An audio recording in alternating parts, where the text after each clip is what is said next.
மத்தேயின் சுவிசேஷ புத்தகம் 7ஆம் அதிகாரம் 16ஆம் வசனம். அவர்களுடைய கனிகளாலே அவர்களை அறிவீர்கள். முட்செடிகளில் திராட்சை பழங்களையும் முட்பூண்டுகளில் அத்தி பழங்களையும் பறிக்கிறார்களா? அப்படியே நல்ல மரமெல்லாம் நல்ல கனிகளை கொடுக்கும், கெட்ட மரமோ கெட்ட கனிகளை கொடுக்கும். நல்ல மரம்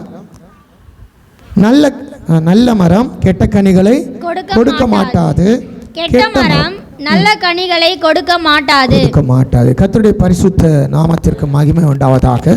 இந்த காலவேளையில் நாம் மற்றவர்களை அல்லது நம்மை குறித்து அறிகிற அறிவிலே நாம் எதை குறித்து நாம் கணக்கிட வேண்டும், அல்லது தேவனுக்கு முன்பாக நாம் நிற்பதற்கு நம்ம எது தகுதிப்படுத்தும் என்றால் நம்முடைய கனிகள். ஆமென்.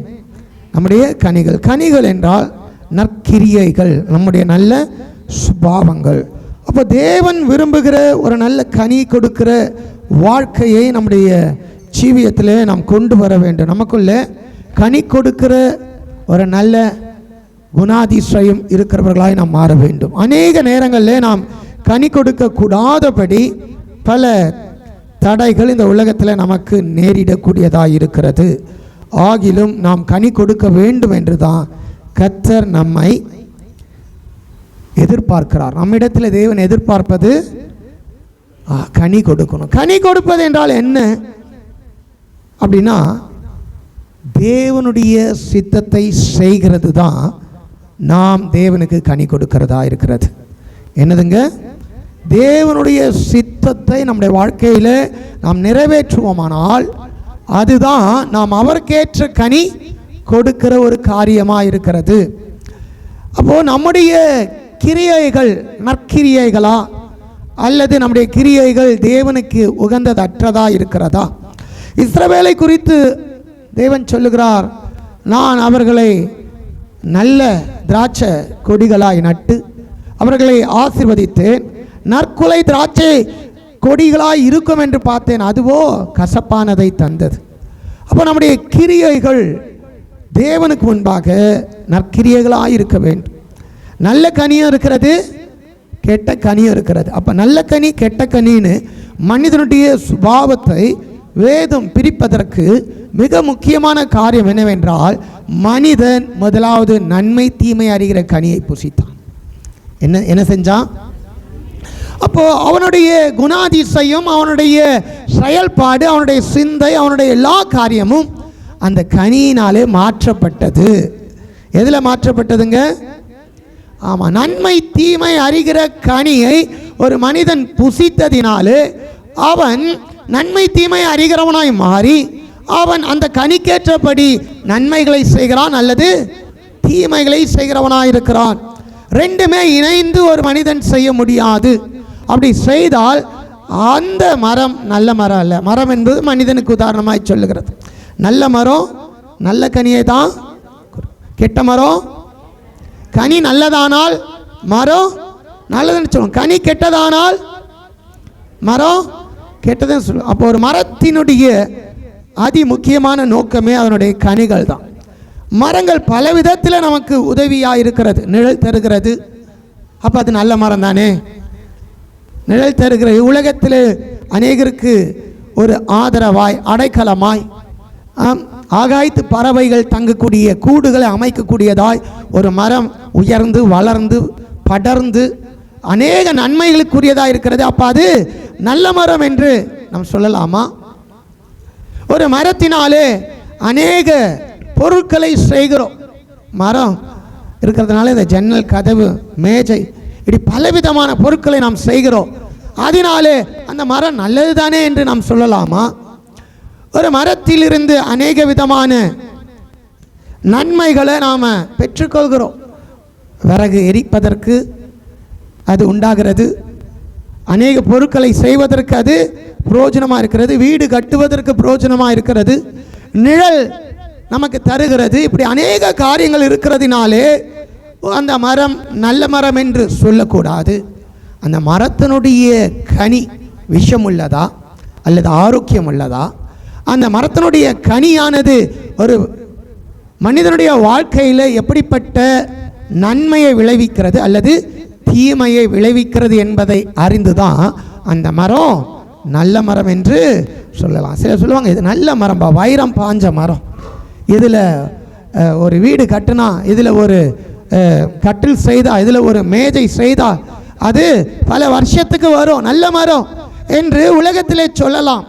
ஆனால் வேதம் நமக்கு சொல்கிறது, ஒரு மனிதனுடைய திறமையோ, ஒரு மனிதன் செய்கிற உதவியோ, ஒரு மனிதன் மூலமாய் உண்டாகிற நன்மைகளோ, ஒரு மனிதன் மூலமாய் கிடைக்கிற பலவிதமான அடைக்கலமோ, ஒரு மனிதன் மூலமாக இந்த உலகத்தில் உண்டாயிருக்கிற பலவிதமான கண்டுபிடிப்புகளோ எதுவாக இருந்தாலும் அது அந்த மனிதனை நல்லவன் என்று தீர்மானிப்பதல்ல.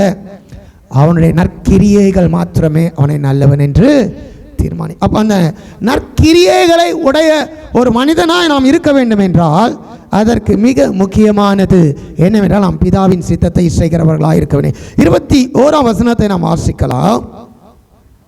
21. பரலோகத்தில் இருக்கிற என் பிதாவின் சித்தத்தின்படி செய்கிறவனே பரலோக ராஜ்யத்தில் பிரவேசிப்பானே அல்லாமல் என்னை நோக்கி கர்த்தாவே கர்த்தாவே என்று சொல்லுகிறவன் அதில் பிரவேசிப்பதில்லை.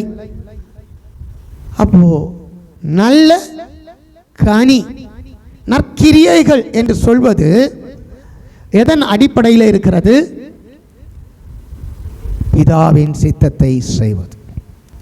தேவன் ஆதியிலே ஒரு காரியத்தை சொன்னார், ஒரே ஒரு கட்டளை தான் இட்டார், இந்த கனியை புசிக்காதீங்க, ஜீவ விருட்சத்தின் கனியெல்லாம் கூட உங்களுக்கு தான் வைத்திருக்கிறேன், இந்த தோட்டத்தில் ஒரே ஒரு கனியை மட்டும் புசிக்காதீங்க. தேவனுடைய சித்தம் என்ன? அந்த கனி அவர்கள் புசிக்கக்கூடாது. இப்போ அந்த தேவனுடைய சித்தத்தை செய்ய மறுத்த பொழுது, தேவனுடைய சித்தத்துக்கு மாறாய் செயல்பட்ட பொழுது அவர்கள் அந்த தோட்டத்தில் இருப்பதற்கே உரிமையற்றவர்களாய் மாறிவிட்டார்கள். அப்போ நம்முடைய வாழ்க்கையில் தேவனை தேடி வருகிற நாம், தேவனை ஆராதிக்கிற நாம், அநேக கூட்டத்துக்கு வருகிறோம், ஆராதனைக்கு வருகிறோம், உபவாசிக்கிறோம், காணிக்கை தருகிறோம், தசமபாகம் தருகிறோம், வீட்டு கூட்டங்களை நடத்துகிறோம், அநேக காரியங்களை செய்கிற நாம் அவைகளினாலே நல்லவர்கள் என்று சொல்ல முடியாது.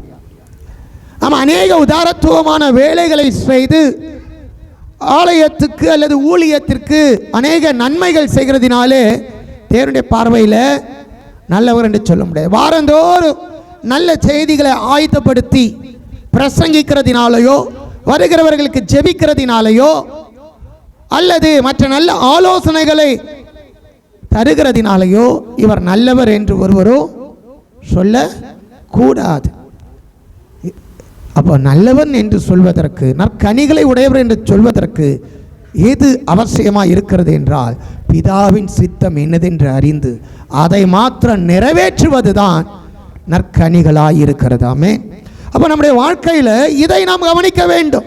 நல்ல மனுஷன்பா, நல்ல அன்பா பேசுகிறாரு, நல்ல அக்கறையாக இருக்கிறாரு, பொறுப்பாக நடந்துக்கிறாரு, இந்த காரியங்களை நல்லா கவனிக்கிறாரு, நல்ல உதவி செய்கிறாரு, இதனால் இவர் நல்லவர் அல்ல, அதனாலே அவர் நல்லவர் என்று நாம் சாட்சி கொடுக்க கூடாது. மாறாக தேவ சித்தம் செய்கிறாரா, பிதாவின் சித்தம் அவருக்குள்ள இருக்கிறதா, நற்கிரியைகளாகிய அந்த ஆவிக்குரிய கனிகள் இருக்கிறதா என்பதை நாம் ஆராய்ந்து பார்க்க வேண்டியவர்களாக இருக்கும். இது எதற்காக, யாருக்காக எழுதப்பட்டிருக்கிறது, சொல்லப்பட்டிருக்கிறது என்றால் சபையாராகிய நமக்காக சொல்லப்பட்டிருக்கிறது. ஏனென்றால் கடைசி நாட்கள் அப்படிப்பட்ட காரியங்கள் சம்பவிக்கும் என்பதை அறிந்து ஆண்டவர் இப்படிப்பட்ட சூழ்நிலைகளை சொல்லுகிறார். என்ன சொல்கிறார்னா 15ஆம் வசனத்தை வாசிக்கலாம். கள்ள தீர்க்கதரிசிகளுக்கு எச்சரிக்கையாயிருங்கள். அவர்கள் ஆட்டுத்தோலை போர்த்தி கொண்டு உங்களிடத்தில் வருவார்கள். உள்ளத்திலோ அவர்கள் பட்சிக்கிற ஓநாய்கள். அப்ப வெளியே தோற்றம் எப்படி இருக்குங்க?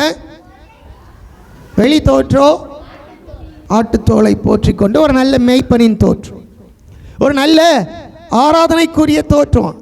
இங்கே தீர்க்கதரிசிகள் என்று சொல்லுகிற இந்த வார்த்தையானது வெறும் வரும் பொருளை கண்டு உரைக்கிறது மாத்திரமல்ல, அல்லது சொப்பனங்களினாலே காரியங்களை வியாக்கியானப்படுத்துவது மாத்திரமல்ல, அல்லது தேவனுடைய ரகசியங்களை மக்களுக்கு கொடுப்பது மாத்திரமல்ல. தீர்க்கதரிசிகள் என்கிற ஒரு கூட்டம் எதற்காக ஆயத்தப்படுத்தப்பட்டிருக்கிறது என்றால், தேவனை ஆராதிப்பதற்கு, ஆராதனை செய்கிறவர்கள். யாருங்க? ஆராதனை செய்கிற ஒரு கூட்டம் இருக்குல்ல. தீர்க்கதரிசி வேற, தீர்க்க தரிசனம் வேற, தீர்க்கதரிசியின் புத்திரர்கள் எனப்படுகிறவர்கள் வேற. தீர்க்கதரிசிகள் என்று பொதுவாய் சொல்லுகிற ஒரு காரியம் என்னவென்றால், தேவனை புகழ்ந்து அவருக்கு ஆராதனை செய்கிறவர்கள். யாருங்க? அப்ப தேவனை புகழ்ந்து தேவனுக்கு ஆராதனை செய்கிறவர்கள் எப்படி தான் வருவார்கள்? ஆட்டுத்தோலை போற்றியபடி வருவார்கள். அவர்கள் நல்ல ஆராதனை செய்வார்கள், அவர்கள் நல்ல உற்சாகமான காரியங்களை சொல்வார்கள். ஆனால் அவர்கள் கள்ள தீர்க்கதரிசிகளா அல்லது நல்ல தீர்க்கதரிசிகளா என்று எப்படி கண்டுபிடிப்பது? அவங்களுடைய கனிகளினாலே. எதனாலங்க? கனிகளினாலே. உள்ளத்திலே உள்ளத்திலே உள்ளத்திலே என்ன இருக்கிறது? எந்த நோக்கத்துக்காக இந்த உபதேசம், எந்த நோக்கத்துக்காக இந்த அறிவுரை, எந்த நோக்கத்துக்காக இந்த ஆராதனை, எதற்காக சபை கூடி வர செய்திருக்கிறார்கள், எதற்காக நமக்கு வேதத்தை போதிக்கிறார்கள், எதற்காக நம்ம இந்த காரியங்களை எல்லாம் செய்கிறாங்க, எதற்காக கூட்டங்களை ஒழுங்குபடுத்துகிறார்கள். இன்னைக்கு உலகத்தில் அநேக கிறிஸ்தவ கூட்டங்கள் நடந்து கொண்டிருக்கிறது. சபைக்கு வெளியே அநேக கூட்டங்கள் ஒவ்வொரு நாளும், ஒவ்வொரு மாதமும், ஒவ்வொரு வாரமும் குறிப்பிட்ட காரியங்களை நடந்து கொண்டிருக்கிறது.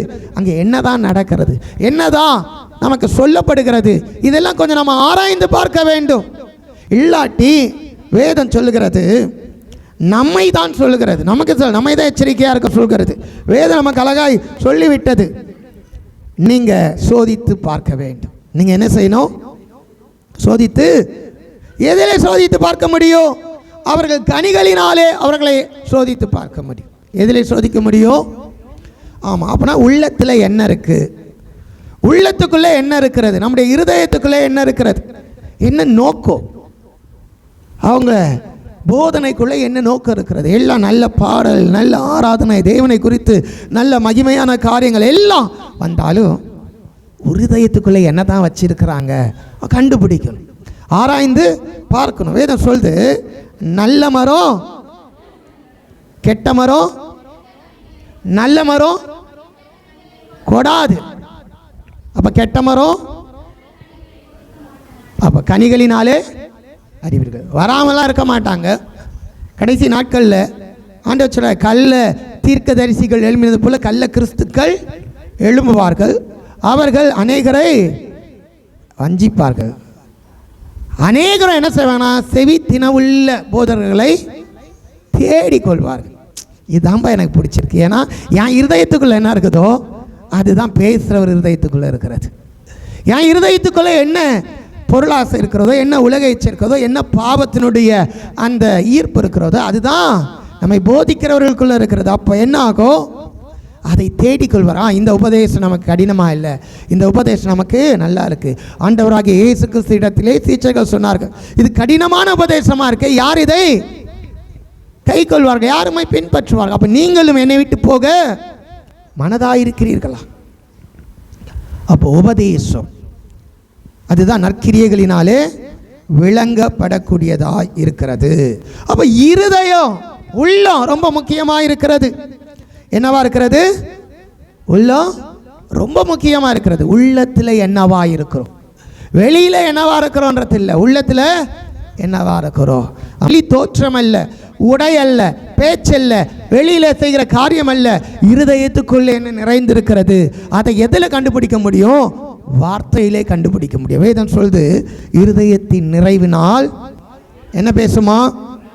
ஆனால் தேவன் நம்மை எதற்காக ஏற்படுத்தி இருக்கிறார்னா, அவருக்கு ஏற்ற கனிகளை கொடுக்க, தேவனுடைய சித்தத்தை செய்யும்படியாகவே, பரலோகத்தில் இருக்கிற நம்முடைய பிதாவின் சித்தத்தை செய்யும்படியாகவே தேவன் நம்மை ஏற்படுத்தி இருக்கிறார்.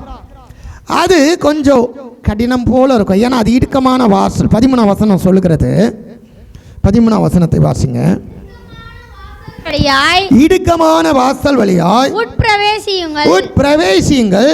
கேட்டுக்கு போகிற வாசல் விரிவும் கேட்டுக்கு போகிற வாசல் விரிவும் வழி விசாலமுமாய் இருக்கிறது. வழி விசாலமாய் இருக்கிறது. அதன் வழியாய் பிரவேசிக்கிறவர்கள் அநேகர். அதன் வழியாய் பிரவேசிக்கிறவர்கள் அநேகர்.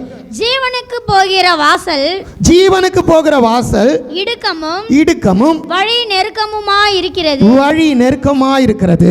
அதை கண்டுபிடிக்கிறவர்கள் சிலர். அதை கண்டுபிடிக்கிறவர்கள் சிலர். அந்த சிலர்ல நீங்களும் நானும் ஒருவராயிருக்கும். அப்போ ரெண்டு வாசல் இருக்கிறது. ஒன்று அழிவுக்கு போகிற வாசல், கேட்டுக்கு போகிற வாசல், அழிவுக்கு போகிற வாசல். அதுக்கு என்ன இல்லை, தடையே இல்லை. அது ரொம்ப விரிவானது, விசாலமானது. அதுதான் உலகம். இன்னொரு வாசல் இருக்கிறது, நித்திய வாழ்வுக்கு போகிற வாசல். அந்த வாசல் தான் இயேசு. அவர் உள்ள போகணுன்னா வேதம் சொல்கிறது அது கொஞ்சம் நெருக்கமாக இருக்கும், அது கொஞ்சம் ஷார்ட்டாக இருக்கும். அதில் ஒரு ஆள் நுழைந்து போவதே கொஞ்சம் கஷ்டம். எக்ஸ்ட்ரா லக்கேஜ்லாம் எடுத்துகிட்டு போக முடியாது. ஆமே. சில பஸ்ஸில் ட்ரெயின்லாம் போகும்போது ரொம்ப சின்னதாக தான் இருக்கும் வாசல். இன்னும் கொஞ்சம் நேரத்தில் வண்டி என்ன செஞ்சுருவாங்க, எடுத்துருவாங்க. அப்போது நாம் ஒரு ஆள் என்ன செய்யலாம், கஷ்டப்பட்டு நுழைந்து போகலாம். ஒரு பெரிய மூட்டை, இந்த சைடில் ஒரு மூட்டை, இந்த சைடில் ஒரு மூட்டை, இந்த சைடில் ஒரு லக்கேஜ் எடுத்துக்கிட்டு உள்ளே போகணுன்னா என்ன செய்ய முடியாதுங்க, போக முடியாது. அப்போ என்ன செய்யணும், அந்த வண்டியில் போய் தான் ஆகணும்னா சிலதெல்லாம் கழட்டி விட வேண்டியதாக இருக்கும், சிலதெல்லாம் நம்ம விட்டு நீக்க வேண்டியதாக இருக்கும். அதுதான் இந்த உலகம். உலகத்தில் இருக்கிற ஆசைகள், உலகத்தில் இருக்கிற பாவங்கள், உலகத்தில் இருக்கிற பலவிதமான பழக்க வழக்கங்கள், உலகத்தில் இருக்கிற பலவிதமான தீமைகளையே நாம் சுமந்து கொண்டு எடுத்துக்கொண்டு ஜீவன் உள்ள வாசலில் பிரவேசிக்க முடியாது. ஏன்னா அந்த வாசல் நெருக்கமானது. எல்லாத்துக்கும் அலோடு இல்லை, எல்லாத்துக்கும் அலோடு இல்லை. இப்போது நம்ம ஏர்போர்ட்டுக்குள்ளே போனாலே அந்த விமானத்துக்குள்ளே போகிறதுக்கு முன்னாடியே நம்ம ரொம்ப செக் பண்ணி சிலதெல்லாம் என்ன செய்வாங்க, நிறுத்திடுவாங்க. இதெல்லாம் உள்ளே எடுத்துகிட்டு போகிறதுக்கு அலோடு இல்லை. அது மாதிரி ஜீவனுக்கு போகிற வாசல், நாம் நித்திய வாழ்வை அடைய வேண்டிய வாசல். அந்த வாசலுக்குள்ளே என்ட்ராகும் பொழுது சில காரியங்களை நாம் விட்டுவிட வேண்டியதாக இருக்கிறது. அது என்னவென்றால், உள்ளத்தில் இருக்கிற பச்சிக்கக்கூடிய இந்த உலகத்தின் காரியங்கள், கெட்ட கனிகளை வெளிப்படுத்தக்கூடிய துர்க்கிரியைகளாகிய சுபாவங்களை இங்கே விட்டுவிட வேண்டும். அந்த வாசல் வழியாய் போகும்பொழுது அது வழி நெருக்கமாக இருக்கிற மாதிரி இருக்கும். ஆனால் ஆண்டவர் சொல்றார், இந்த வாசல் வழியாக உட்பிரவேசிக்கிறவன் ரட்சிக்கப்படுவான். இந்த வாசல் வழியாக உட்பிரவேசிக்கிறவன் தான் அவன் உள்ளும் புறமும் போய் மேய்ச்சலை உள்ளே இருக்கு. உனக்கு வேண்டியது எல்லாம் தேவனுடைய ஆசீர்வாதம் உள்ளே இருக்கிறது. உன்னதத்திலிருந்து வருகிற சகல ஆவிக்குரிய ஆசீர்வாதங்களும் இந்த வாசலுக்குள்ளே இருக்கு. நீ அதற்குள்ளே அனுபவிக்கலாம். ஆனால் இந்த பூமியில தேவன் விரும்பாது, தேவனுடைய சித்தத்துக்கு மாறான அநேக காரியங்களை சுமந்து கொண்டு உள்ளே போக முடியாது. அப்போ நிறைய பேர் அப்படி சுமந்து கொண்டு உள்ளே வர என்ன செய்கிறாங்களாம், முயற்சிக்கிறாங்க, கூடாமல் போகிறது. சிலர் தான் இவைகளை விட்டு விட்டு உள்ளே போகிறார்கள். வேதம் தான் சொல்லுது, அநேகர் வகை தேடியும் அதில் பிரவேசிக்க முடியவில்லை. அந்த வாசலை கண்டுபிடிக்கிறவர்கள் சிலர். ஏன்னா அது சில காரியங்களை விட்டுவிட வேண்டும். முதலாவது ஒரு கனியை புசித்தான் அல்லவா, அந்த கனியில் 2 விதமான சுபாவங்கள், 2 விதமான அறிவு, 2 விதமான கிரியைகள் இருந்தது அல்லவா. ஒன்று நன்மை, இன்னொன்று தீமை. அந்த தீமையான கிரியைகளை அழித்துவிட்டு நன்மையான கிரியைகளை மாத்திரம், நற்கிரியைகளை மாத்திரம் செயல்படுகிறவர்கள் வாசல் வழியாக உட்பிரவேசிக்க முடியும்.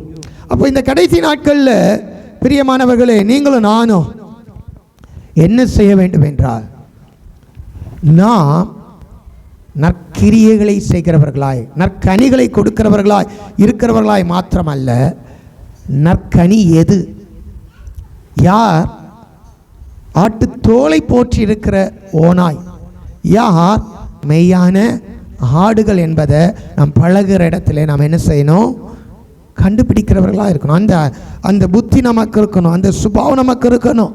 எல்லாம் நல்லது, எல்லாம் நல்லது அல்ல. நான் ஒரு உதாரணத்துக்கு சொன்னேன், மரத்தை குறித்து சொன்னேன். எத்தனையோ விதங்களில் பலன் தருகிறது. நிழல் தருகிறது, வெப்பத்தை உண்டாக்குகிறது, அநேக பொருட்களை செய்ய அது நமக்கு பிரயோஜனமாக இருக்கிறது. ஏன் சில நேரில் ஆற்றை கடப்பதற்கு நமக்கு ஒரு நல்ல ஒரு பயணம் செய்வதற்கு, உயிரை காப்பாற்றக்கூடியதாய் கூட மரத்தினாலே, நல்ல பலகைகளினாலே போட்லாம் செய்கிறாங்க. எத்தனையோ விதத்தில் நமக்கு பிரயோஜனமாக இருக்கலாம். ஆனால் சுபாவம், ஆனால் கனி, அது நல்லதாக இருந்தால் அந்த கனி தான் பரலோகத்துக்குள்ளே நம்மை கொண்டு போய் சேர்க்கிறதா இருக்கும். ஆமே. அப்படியாய் உள்ளத்திலே அவர்கள் பட்சிக்கிற ஓநாய்களாக இருக்கிறார்கள். இப்பொழுது ஏன் இந்த காரியத்தை நாம் தியானிக்க வேண்டும்? ஏன் இதை நம்ம தெரிஞ்சுக்கணும்னா 2 காரியம். ஒன்று, நாம் கனி கொடுக்கிறவர்களாய் மாற வேண்டும். என்ன செய்யணும்? 2வது, கனி அற்ற அந்தகார கிரியைகளுக்கு உட்படாமல் அவைகளை நாம் கடிந்து கொள்ள வேண்டும். என்ன செய்யணும்? நமக்குள்ளே கனி கொடுக்கக்கூடாதபடி பல அந்தகார கிரியைகள் இருக்கிறது. தீமையான சுபாவங்கள், தீமையான காரியங்கள் நமக்குள்ளே போராடுகிறதா இருக்கிறது. அவைகளை இயேசுவின் நாமத்தினால் கடிந்து கொள்ளணும். அவைகளை அழித்து போட வேண்டும். அவைகளையும் நம்மோடு கூட வளர்த்து கொண்டு நாம் நற்கிரியைகளையும் பக்தியும் வளர்த்து கொண்டு வாசலுக்குள்ளே என்ன செய்ய முடியாது? பிரவேசிங்க.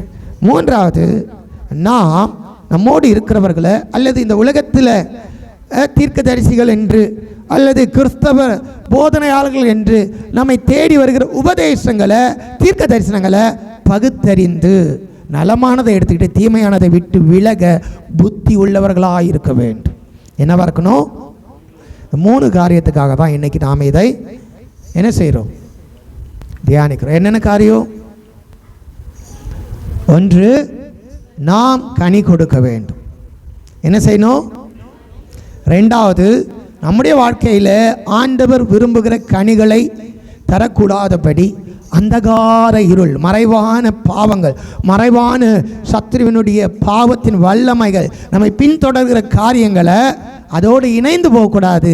இந்த கால வேளையில் தேவ பலத்தை கொண்டு அவைகளை கடிந்து அவைகளை நம்மை விட்டு அப்புறப்படுத்த வேண்டும். 3வது, நம்மை தேடி வருகிற உபதேசங்கள், நம்மை தேடி வருகிற தீர்க்க தரிசனங்கள், நம்முடைய சபையில் இப்பொழுது உங்களுக்கு கொடுக்கப்படுகிற உபதேசங்கள் எல்லாத்தையும் கொஞ்சம் பகுத்தறிந்து யார் என்பதை அறிய வேண்டும். ஓநாய் தானா இல்லை நல்ல ஆடு தானா?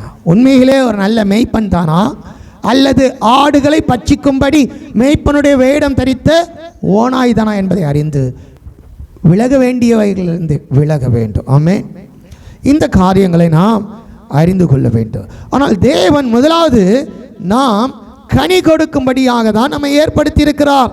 யோவானின் சுவிசேஷ புத்தகம் 15ஆம் அதிகாரத்தில் அதை தேவன் நமக்கு அழகாய் தெளிவுபடுத்துகிறார். 4ஆம் வசனத்திலிருந்து வாசிக்கலாம்.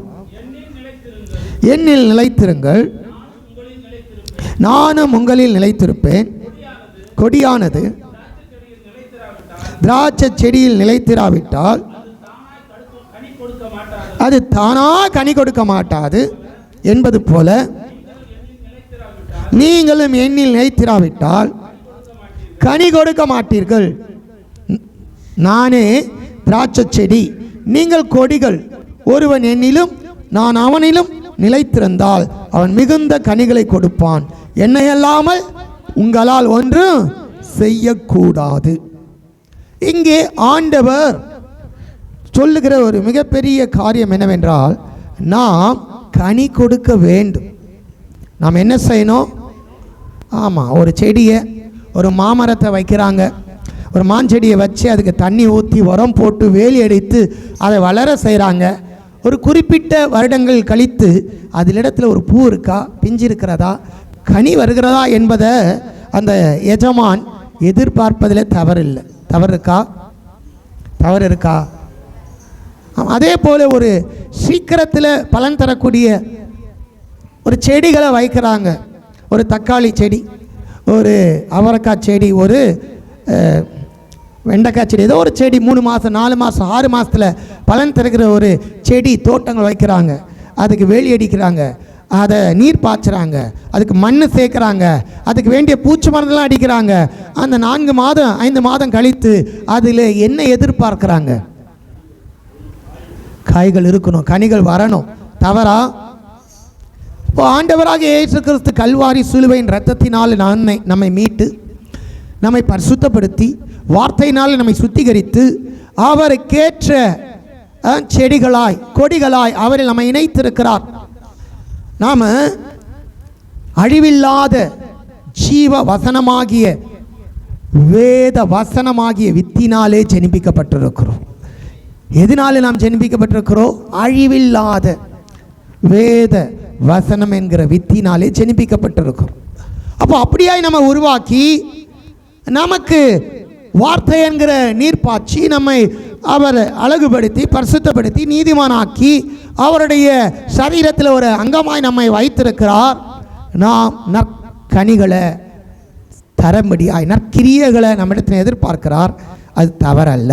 இப்போ கனி தர வேண்டும் என்றால் நான் என்ன செய்யணும்னா அவர்களே நிலைத்திருக்கணும். இதுதான் அந்த நெருக்கம். என்னதுங்க?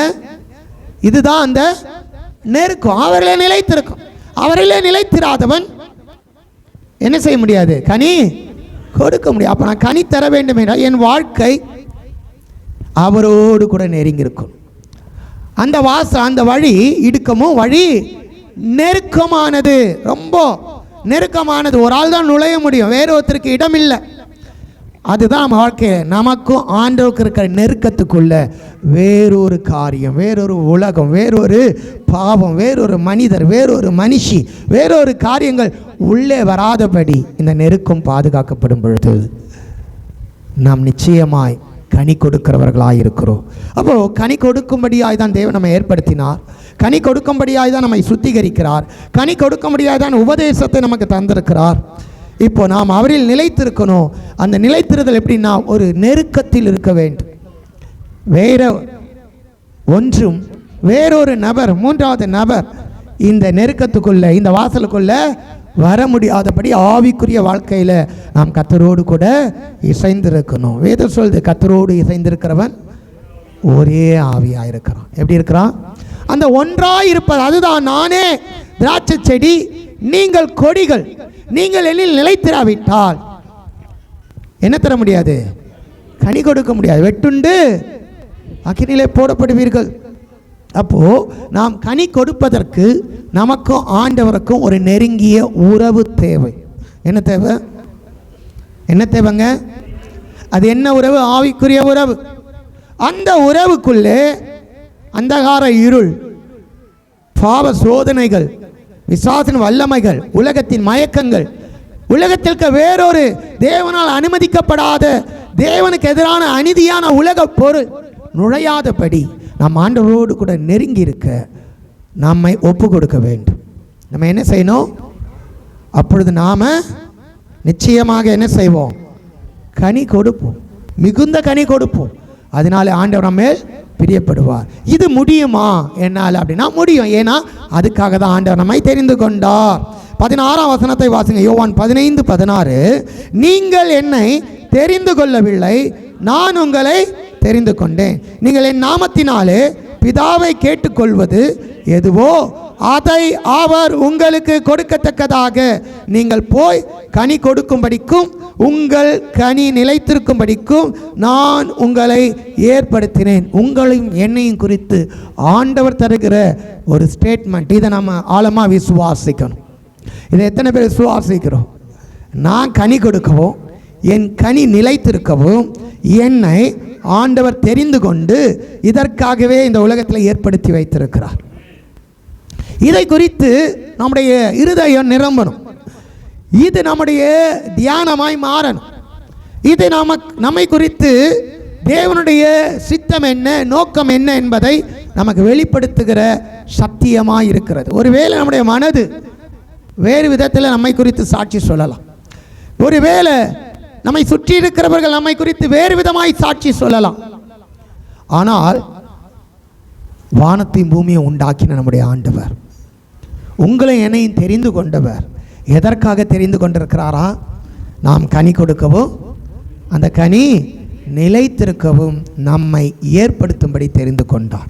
அப்போ இந்த வார்த்தை பொய்யாகுமா? இந்த வார்த்தை பொய்யாகுமா? இந்த வார்த்தையில் வல்லமை இருக்குது, அதிகாரம் இருக்குன்னு எத்தனை பேர் நம்ம விசுவாசிக்கிறோம்? ஆண்டவருடைய வார்த்தை அது ஜீவனும் வல்லமையும் உள்ளது. நம்ம இந்த வார்த்தையின் மீது நம்பிக்கை வைப்போம், நம் மீது அல்ல, நம்முடைய சுய கிரியைகளின் மீது அல்ல. நாம் நம்பிக்கை வைக்க வேண்டியது எதன் மேல்? தேவனுடைய வார்த்தையின் மீது. அந்த வார்த்தை என்னை குறித்து என்ன சொல்லுகிறது? ஒருவேளை இந்த உலக பிரகாரமாய் நம்மை குறித்து நமக்கு நிறைய டீட்டெயில்ஸ் தெரிஞ்சிருக்கலாம். நம்மை குறித்து உலகம் வேறு விதமான ஸ்டேட்மெண்ட் தரலாம். ஆனால் நம்மை அழைத்தவர், நம்மை தெரிந்து கொண்டவர். நீங்களும் நானும் ஆராதிக்கிற நம்முடைய ஆண்டவர் நம்மை குறித்து ஒரு சித்தம் வைத்திருக்கிறார். நம்மை குறித்து அவர் இங்கே ஒரு ஸ்டேட்மெண்ட் தருகிறார்.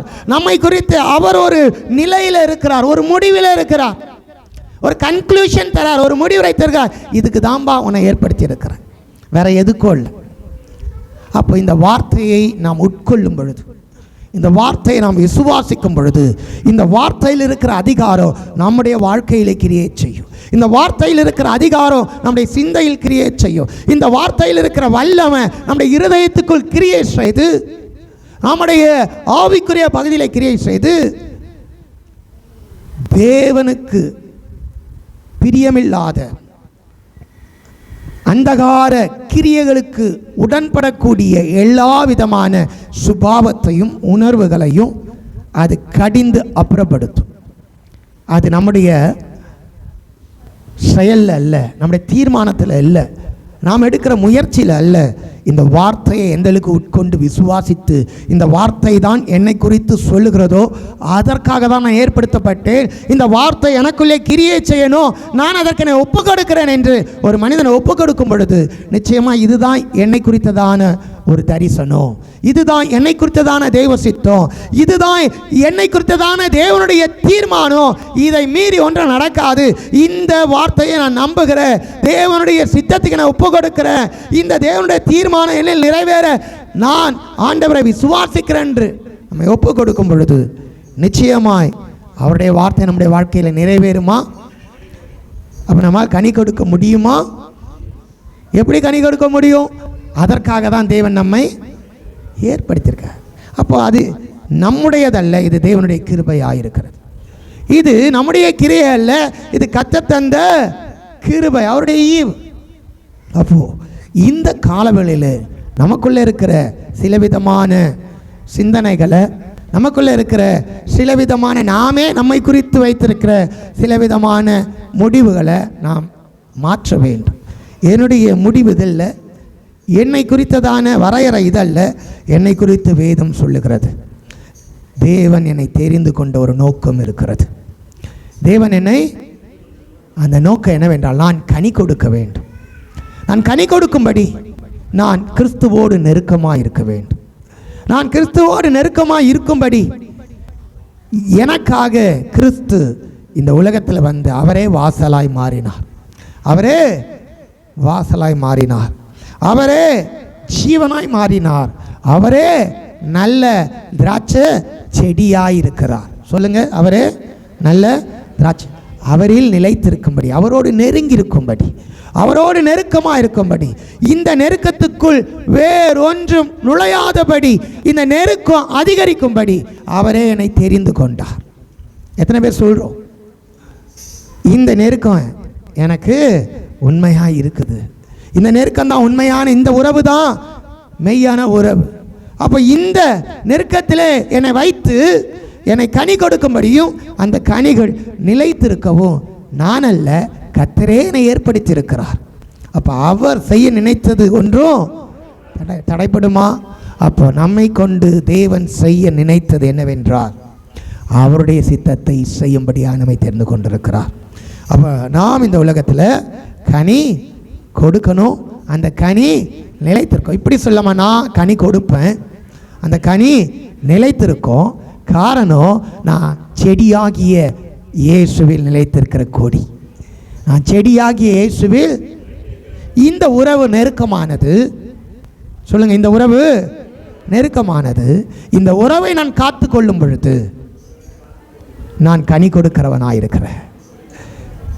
அப்போ இந்த உறவில் நாம் சரியாக இருந்தா, கடவுளுக்கும் நமக்கு இருக்கிற அந்த உறவில், இந்த ஐக்கியத்தில் நாம் சரியாக இருந்தா என்ன நடக்கும்?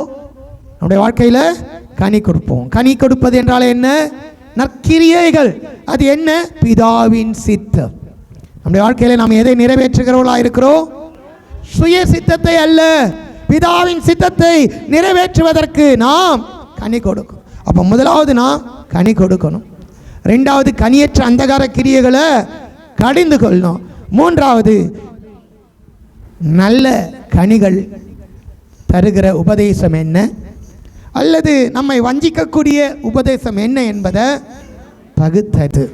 எபேசியர் புத்தகம் 5ஆம் அதிகாரம் 9ஆம் வசனத்தை நாம் வாசிக்கலாம். ஆவியின் கனி சகல நற்குணத்திலும் நீதியிலும் உண்மையிலும் விளங்கும். 10 வாசிங்க. 10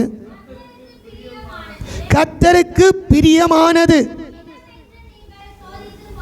இன்னதென்று நீங்கள் சோதித்து பாருங்கள்,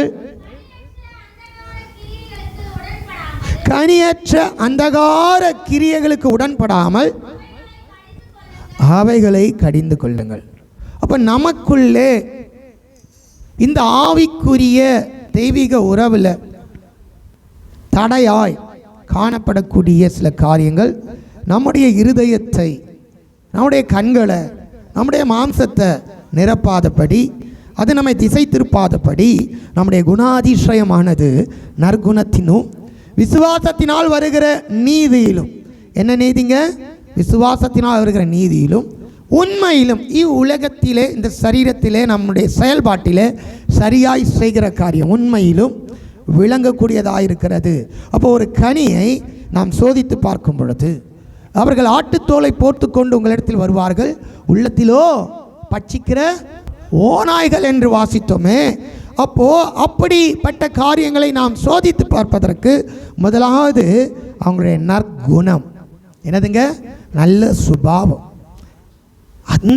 அந்த சூழ்நிலை, இவங்களுடைய சுபாவம், இவங்களுடைய நற்குணம் உன்னதத்துக்குரியதாக இருக்கிறதா, உலகத்துக்குரியதாக இருக்கிறதா? ரெண்டாவது, தேவனை விசுவாசிப்பதினால் உண்டாகிற நீதியா, அல்லது தேவனை விசுவாசிப்பதற்கு மாறாக பலவிதமான வித்தைகளை, பலவிதமான செயல்களை, பலவிதமான காரியங்களை நமக்குள்ள புகுத்தி இதன் மூலம் ஒரு சுய நீதியை அடைய நம்மை ஏற்படுத்துகிற உபதேசமா என்கிறத நாம் என்ன செய்யணும்னா பகுத்து ஆராயணும். அடுத்தது, உலகத்தில் இந்த நற்குணமும் நீதியும் செயல்படுதா இல்லையாங்கிறத உண்மையிலே வெளிப்படுத்தும். இந்த உலகத்தில் உண்மையா அல்லது பொய்யா என்கிற ஒரு மனிதனுடைய கிரியைகள் சாட்சி கொடுக்கிறதா இருக்கிறது. அவனுடைய காரியங்கள் கடைசியாக விளங்கும் போது தெரியும், ஐயோ உண்மை உள்ள மனுஷன் நினச்சேனே, நல்லவர் நினச்சேனே, ஆனால் இவ்வளவு தீமையாக இருக்கிறதே என்கிற காரியம் இருக்கிறதே, அதில் உண்மை இருக்கணும். அப்போ உண்மை எங்கே இருக்கணும்னா நம்முடைய உள்ளத்தில், நம்முடைய சுபாவத்தில், நம்முடைய விசுவாசத்தில் தேவ சித்தம் உண்டாயிருந்தா நம்முடைய கிரியைகளிலும் உண்மை இருக்கும். இப்படிப்பட்ட காரியங்களை நாம் அறிந்து இதற்கு மாறாக, இப்படிப்பட்ட நல்ல கனியை கொடுப்பதற்கு மாறாக கிரியை செய்கிற அந்தரங்க மறைவான கிரியைகளுக்கு நாம் உட்படாமல், நமக்குள்ளே உட்படாமல், அப்படிப்பட்ட உபதேசத்துக்கு உட்படாமல் அவைகளை என்ன செய்யணுமா கடிந்து கொள்ள வேண்டியவர்களாக இருக்கிறோம். இந்த காலவெளியில் இந்த வேலையை நாம் செய்யணும். முதலாவது நான் சொன்னேன், நாம் கனி கொடுக்கும்படியாய், நம்முடைய கனிகள் நிலைத்திருக்கும்படியாய் தேவன் நம்மை ஏற்படுத்தியிருக்கிறார். இதை நாம் விசுவாசிக்க வேண்டும். நாம் விசுவாசித்து இதை அறிக்கை செய்யும் பொழுது, இதை தியானிக்கும் பொழுது, இதுதான் என்னை குறித்தது என்று ஏற்றுக்கொண்டு ஆண்டவருக்கு நன்றி சொல்லும் பொழுது, மெய்யாகவே அந்த வார்த்தையில் உள்ள அதிகாரமும், அந்த வார்த்தையில் உள்ள ஜீவனும் வல்லமையும் நமக்குள்ளே, நம்முடைய உள்ளான மனிதனுக்குள்ளே வந்து நம்முடைய சிந்தையை, நம்முடைய உணர்வை, நம்முடைய செயல்களை, நம்முடைய சுபாவத்தை தேவனுடைய வல்லமையினாலே மாற்றும். அந்த உபதேசம் நம்மை சுத்திகரிக்கும். ரெண்டாவது, நாம் நமக்குள்ளே இருக்கிற கனியற்ற அந்தகார கிரியைகளை, சோதனைகளை ஜெயிக்க இந்த வசனத்தை கொண்டு நாம் கடிந்து கொள்ள வேண்டும். அடுத்தது, நம்மை தேடி வருகிற உபதேசங்களை நாம் பகுத்தறிய வேண்டும். இது நாம் செய்ய வேண்டியது. வேதம் அதான் சொல்லுது, கடிந்து கொள்ளுங்கள். நாம் தான் செய்யணும். தேவனுக்கு பிரியமானது எது, தேவனுக்கு பிரியம் இல்லாதது எது என்பதை அறிந்து, தேவனுக்கு பிரியம் இல்லை, தேவ சித்தம் இல்லை, ஆகிலும் அது எனக்குள்ளே செயல்பட என் மனம் விரும்புகிறது, அதனாலே நான் மயக்கப்படுகிறேன், அதை நாடி ஓடுகிறேன் போது இயேசுவின் நாமத்தினால் அதை கடிந்து கொண்டால் அந்த அந்தகார கிரி நம்மை விட்டு நீங்கும். அந்த வல்லமை ஆண்டவருடைய நாமத்தில் இருக்கிறது. அந்த வல்லமை அவரை விசுவாசிப்பதில் இருக்கிறது. அந்த வல்லமை சிலுவையின் உபதேசத்தில் இருக்கு. நான் மீட்கப்பட்டவன், நான் சுத்திகரிக்கப்பட்டவன், நான் நல்ல திராட்சை செடியாகிய இயேசுவில் நிலைத்திருக்கிற கொடி, எனக்கும் அவருக்கு இருக்கிற உறவு நெருக்கமானது. இதற்குள்ளே இப்படிப்பட்ட சிந்தனைகள், இப்படிப்பட்ட உலக கிரியைகள், உலகத்தினுடைய வஞ்சனைகளுக்கு இடமில்லை. இயேசுவின் நாமத்தினாலே அவைகளை கடிந்து கொள்கிறேன்னு நாம் கடிந்து கொள்ளும் பொழுது அவைகள் நம்மை விட்டு விளங்கும். இந்த வேலையை நம்ம தான் செய்யணும். இந்த வேலையை நம்ம செய்ய வேண்டிய வேலையை நம்ம செஞ்சு தான் ஆகணும். நிறைய நேரத்தில் நம்ம என்ன செய்யணும்னு தெரியாதனால எவ்வளோ பக்தி உள்ளவர்களாக இருந்தாலும், விசுவாசம் உள்ளவர்களாக இருந்தாலும் சோதனையில் விழுந்து போய் என்ன செய்கிறேன்னா, ஐயோ நான் விழுந்துட்டேனே, அப்போது நான் கனித்தர ஆள் இல்லை போல, ஆண்டவர் என்னை தெரிந்து கொள்ளவில்லை போல, அதற்காக கர்த்தர் என்னை ஏற்றுக்கொள்ள என்னை ஏற்படுத்தலை போல என்று தவறான ஒரு முடிவுக்கு பிசாசு நம்மை கொண்டு செல்லுகிறான். ஆனால் வேதம் அழகாய் சொல்லுகிறது, நம்முடைய உறவில் ஜாக்கிரதையாயிரு. கர்த்தருக்கும் நமக்கு இருக்கிற உறவில் அதற்கு இடையே ஒரு பாவம் வந்து துண்டிக்கக்கூடாது. அதற்கு இடையே தேவ சித்தத்துக்கு மாறான ஒரு காரியம் நமக்குள்ளே வரும். ஆனால் அது அந்தகார கிரியை. அதுதான் மறைவாய் நமக்குள்ளே தூண்டுகிற நம்முடைய மனதை, நம்முடைய சிந்தையை, நம்முடைய உணர்வுகளை திசை திருப்புகிற கிரியை. அங்கே நாம் செய்ய வேண்டியது என்ன? ஆண்டவருடைய நாமத்தினால் அதை கடிந்து கொள்ள வேண்டும். என்ன செய்யணும்? ஆண்டவருக்கு பிரியம் என்னவோ அதை செய்வது தான் தேவ சித்தம். ஆண்டவருக்கு பிரியம் இல்லாதது என்னவோ அதை செய்யாமல் இருப்பது தான் தேவ சித்தம். இதில் மாறிட்டா நாம் தேவ சித்தத்தை செய்கிறவர்கள் அல்ல, கனி கொடுக்கிறவர்கள் அல்ல. இந்த காரியங்களை நாம் கொஞ்சம் கவனமாய் புரிந்து கொள்ளணும்.